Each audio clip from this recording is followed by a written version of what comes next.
আপনারা একা না, আমরা আছি। বঙ্গবন্ধুর পরিবার কোথাও যায়নি।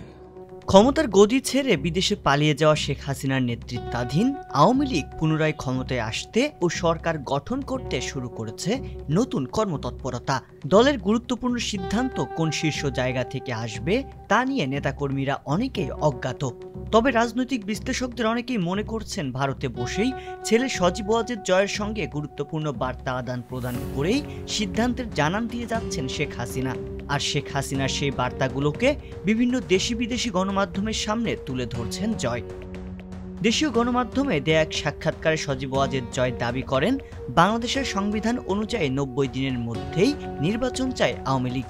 তবে ঠিক কিভাবে দলের ভঙ্গুর অবস্থা ঠিক করে নির্বাচনে জয়লাভ করবে আওয়ামী লীগ সে বিষয়ে কোনো স্পষ্ট বার্তা পাওয়া যায়নি।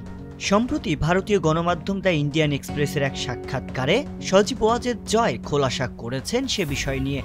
ভারতের প্রতি জয়ের কি বার্তা জানতে চাওয়া এক প্রশ্নের উত্তরে তিনি বলেছেন, ভারত নিশ্চিত করবে যে 90 দিনের সাংবিধানিক সময়সীমার মধ্যে বাংলাদেশে নির্বাচন অনুষ্ঠিত হবে। সাক্ষাৎকারে আওয়ামী সরকারের পতনের কারণ হিসেবে তিনি বলেছেন, আন্দোলন সহিংস রূপ নেওয়ার ক্ষেত্রে বিদেশি গোয়েন্দা সংস্থাও জড়িত।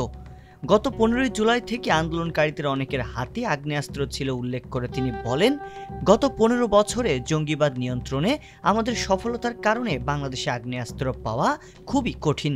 কোনো বিদেশি গোয়েন্দা সংস্থাই দেশে আগ্নেয়াস্ত্র পাচার এবং বিক্ষোভকারীদের তা সরবরাহ করতে সক্ষম। অবশ্য বাংলাদেশের সদ্য সাবেক প্রধানমন্ত্রী শেখ হাসিনা গেল 10 আগস্ট নেতাকর্মীদের উদ্দেশ্যে দেয়া এক বার্তায় বলেন, তাকে ক্ষমতাচ্যুত করতে যুক্তরাষ্ট্রের মতো কিছু বিদেশি শক্তি কাজ করেছে। যদিও তার এমন দাবিকে হাস্যকর বলেছে আমেরিকার স্টেট ডিপার্টমেন্ট। মঙ্গলবার মার্কিন পররাষ্ট্র দপ্তরের নিয়মিত প্রেস ব্রিফিংয়ে এক প্রশ্নের জবাবে পররাষ্ট্র দপ্তরের উপপ্রধান মুখপাত্র বলেন, এ ধরনের যে কোনো দাবি গুজব ও মিথ্যা। এ ঘটনায় যুক্তরাষ্ট্রের সম্পৃক্ততা নিয়ে কোনো ধরনের অভিযোগ সম্পূর্ণ অসত্য।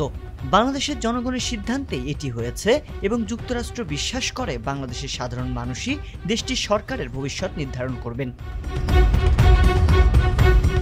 গণ আন্দোলনের মুখে পড়ে শেখ হাসিনার পালিয়ে ভারতে আশ্রয় নেওয়ার ঘটনাকে অনেকেই ভারত প্রীতির ফলাফল হিসেবেও দেখছেন।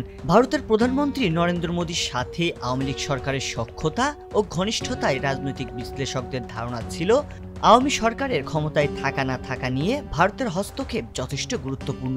সেই আস্থার জায়গাকেই হয়তো এবার শেষ পুঁজি হিসেবে দেখছেন হাসিনা পুত্র সজীব ওয়াজেদ জয়। যদিও তিনি বাংলাদেশের নির্বাচনে ভারতের সরাসরি হস্তক্ষেপ আশা করছেন, তবে ভারতের অবস্থানটি কি হবে তা এখনো নিশ্চিত নয়। এদিকে বিভিন্ন সাক্ষাৎকারে এক এক সময় এক এক ধরনের কথা বলার অভিযোগ উঠেছে সজীব ওয়াজেদ জয়ের ওপর। কখনো আন্দোলনকারীদের অপরাধী প্রমাণ করতে যেমন মরিয়া হচ্ছেন, তেমনি আন্দোলনকারীদের সাথে যেমনটা হয়েছে তা ঠিক নয় বলেও দাবি করছেন।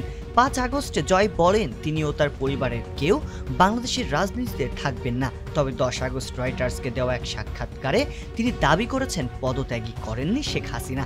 সংবিধান অনুযায়ী শেখ হাসিনা এখনো বাংলাদেশের প্রধানমন্ত্রী। এমনকি খালেদা জিয়াকে আটকে রাখা উচিত হয়নি এবং আওয়ামী লীগ সরকারের অনেক ভুল ছিল বলেও মন্তব্য করেন তিনি।